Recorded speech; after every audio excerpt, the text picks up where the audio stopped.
Jadi di dunia Islam itu akhlak itu menempati proporsi yang sangat-sangat besar dalam agama, lebih tinggi daripada apapun selain akidah. Akhlak itu diperlakukan begitu dalam Islam. Nah, akhlak itu luas. Nah, karena luas, misalkan ada di antaranya setiap muslim itu gak boleh berkata kasar. Dan bahkan ada dalil yang benar-benar mengancam. Bukan orang Islam yang suka berkata kasar dan mengumpat. Itu bukan orang Islam. Dikatakannya seperti itu, dalilnya jelas. Nah, tetapi zaman sekarang ada ustadz-ustadz yang ngomongnya kasar, tapi tetap dia diangkat sebagai ulama. Dia itu ngomongnya kasar luar biasa, menjelekkan pihak lain. Kalau dia bilang, oh saya mengkritik. Bukan mengkritik. Kalau mengkritik itu mengkritik kebijakan, mengkritik tindakan, itu namanya mengkritik. Kalau misalkan secara pribadi, lu jadi kayak kodok, lu jadi kayak apa gitu kan, itu kan sebenarnya kasar. Nah, dia itu akhlaknya buruk dalam Islam itu. Karena apa? Karena bukan orang Islam yang suka menghina, yang suka menghujat, yang suka mengumpat dan berkata kasar. Dia melakukannya tapi tetap disebut ulama, tetap disebut ustadz. Kenapa seperti itu? Karena istrinya pakai kerudung.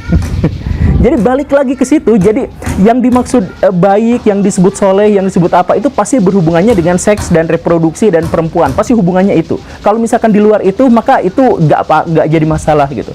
Makanya misalkan gini, Ibu Najwa Shihab sampai sekarang itu sesuatu yang dipertanyakan itu selalu soal hijabnya. Kan dimensi akhlak itu banyak.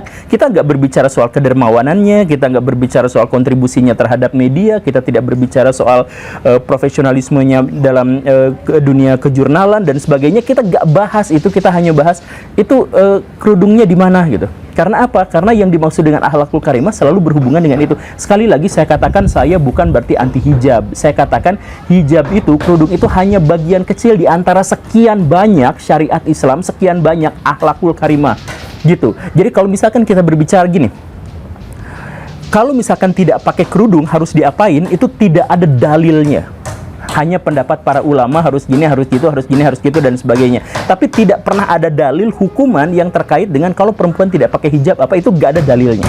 Nggak ada dalil eksplisitnya. Orang-orang pasti bikin-bikin menghubung-hubungkan gitu ya. Ada dalil apa disangkut pautkan, ada, tapi secara eksplisit tidak ada. Sedangkan orang yang berkata kasar itu dalilnya banyak dan ancamannya besar. Nah, walaupun seperti itu, orang-orang tetap akan fokus pada soal hijab dan akan mengabaikan tentang sesuatu yang berhubungan dengan berkata-kata kasar. Nah, ini kan ya, jadi umat muslim sekarang itu akhirnya terjebak pada dimensi Islam yang tidak kafah, dimensi Islam yang sepotong-sepotong, yang melihat segala sesuatu, yang melihat kesolehan hanya dalam satu sudut pandang saja. Ada ibu-ibu pakai kerudung, tapi dia suka buang sampah sembarangan, tetap disebut solehah karena pakai kerudung. Ada ibu-ibu suka ngegibah ke orang-orang, tetap disebut ibu ustadah. Karena apa? Karena dia pakai kerudung. Ada bapak-bapak misalkan dia koruptor, gak apa-apa karena istrinya berkerudung. Semuanya aja terkait dengan itu gitu.